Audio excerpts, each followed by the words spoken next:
Thailand ഒരു family ആയിട്ട് പോകാൻ പറ്റുന്ന സ്ഥലമാണ്. അവിടെ സെക്സ് ടൂറിസം അങ്ങനെ കുറെ കാര്യങ്ങളല്ലേ കൂടുതലും ആൾക്കാർ പോകുന്നത്. അതൊക്കെ എനിക്ക് തോന്നുന്നത് കുറച്ച് റീൽസും യൂട്യൂബൊക്കെ കണ്ടിട്ട് നിങ്ങൾക്ക് തോന്നുന്നതാണ്. ഞാൻ ഇന്നേ വരെ യാത്ര ചെയ്തേക്കുന്നതിൽ എനിക്ക് ഏറ്റവും ഇഷ്ടപ്പെട്ട രാജ്യം തായ്ലൻഡ്. എന്റെ പാസ്പോർട്ടിൽ ഒരു 50 പ്രാവശ്യമെങ്കിലും തായ്ലൻഡ് ഞാൻ പോയിട്ട്. തായ്ലൻഡ് എന്റെ കൂടെ വന്നേക്കുന്ന ഗ്രൂപ്പിൽ 70% ആൾക്കാരും ഫാമിലിയും ഏജ്ഡ് ആയിട്ടുള്ള ആൾക്കാരും.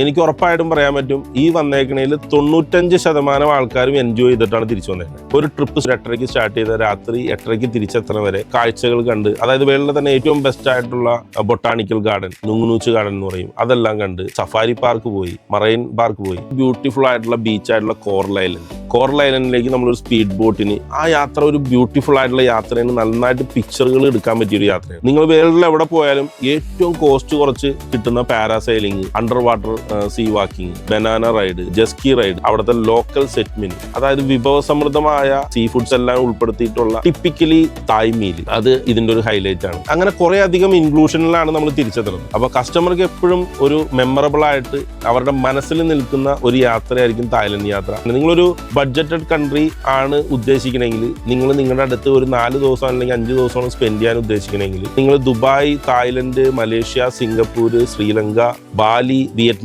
ഇങ്ങനെയുള്ള ഏഷ്യൻ കൺട്രീസിനെ വെച്ചാണ് കമ്പയർ ചെയ്യണമെങ്കിൽ, ഞാൻ ഉറപ്പായിട്ടും ഫസ്റ്റ് ചോയ്സ് പറയും നിങ്ങൾ തായ്ലൻഡ് പോകണമെന്ന്. നിങ്ങൾ തായ്ലൻഡ് ട്രിപ്പ് പോകണമെന്നുണ്ടെങ്കിൽ വേറൊരു സംശയം വേണ്ട, ധൈര്യമായിട്ട് ഞങ്ങളെ വിളിക്കാം. അത്ര ക്വാളിറ്റിയിലാണ് ഞങ്ങളത് ചെയ്യുന്നത്. അത്രയും ബെസ്റ്റ് പ്രൊഡക്റ്റ് ആണ്.